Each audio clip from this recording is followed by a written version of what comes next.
अलीगढ़ और मैनपुरी के नाम तब्दील करने की करारदाद ज़िला पंचायतों में पेश कर दी गई है और इन्हें मंजूरी के बाद योगी सरकार के पास भेजा जाएगा।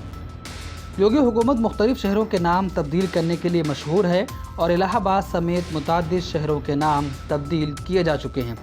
अब अलीगढ़ का नाम भी तब्दील करने की तैयारी की जा रही है और अलीगढ़ की ज़िला पंचायत ने इस मामले पर एक करारदाद भी मंजूर कर ली है। वहीं मैनपुरी का नाम भी तब्दील करने की करारदाद ज़िला पंचायत से मंजूर की गई है। ज़िला पंचायत के इजलास के दौरान अलीगढ़ का नाम हरिगढ़ करने की करारदाद पेश की गई है।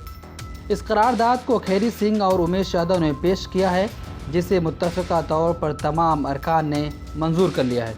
उधर मैनपुरी का नाम भी तब्दील करके मायन ऋषि के नाम पर रखने की करारदाद पेश की गई है। मैनपुरी का नाम तब्दील करने की कई अरकान ने मुखालिफत भी की, ताहम ज़िला पंचायत अरकान की अक्सरियत की जानिब करारदाद को हिमायत देने के बाद ज़िला पंचायत सदर अर्चना भदौरिया ने मैनपुरी का नाम तब्दील करके मायन नगर करने की करारदाद को मंजूर कर लिया है।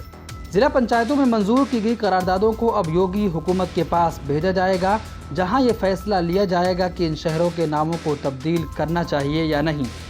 अलीगढ़ में इस वक्त यूपी के साबिक वज़ीर आला कल्याण सिंह के बेटे राजू की समधीन विजय सिंह ज़िला पंचायत सदर हैं। वहीं मैनपुरी की ज़िला पंचायत सदारत की कुर्सी पहली बार भारतीय जनता पार्टी के हाथ लगी है।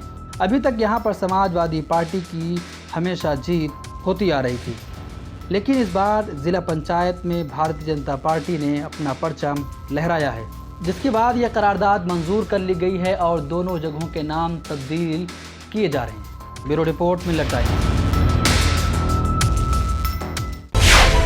मिलत टाइम्स को आपकी ज़रूरत है, हमारी आप माली मदद करें।